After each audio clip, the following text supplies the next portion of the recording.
আমি সিএনএফের ব্যবসা করি 2010 সাল থেকে। আমি মেহেদী হাসান তপু।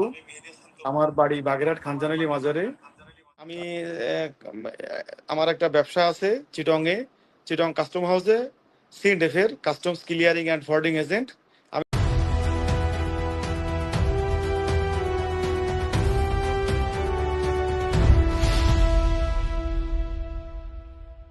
আমি সিএনএফের ব্যবসা করি 2010 সাল থেকে। আমি বাড়িতে থাকি মাসের ভিতরে 10 দিন, আর চিটংয়ে থাকি 20 দিন। তো এই যে বাড়িতে 10 দিন থাকি, তখন কুমির থাকলে আমি কুমিরকে খাওয়া দাওয়া করাই।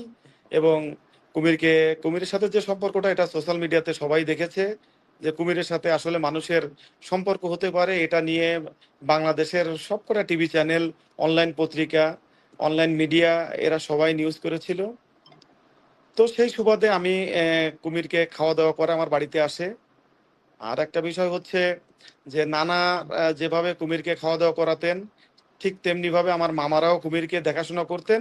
ম্যাক্সিমাম টাইম, বছরের ম্যাক্সিমাম টাইম আমার আমাদের ঘাটে কুমির থাকে।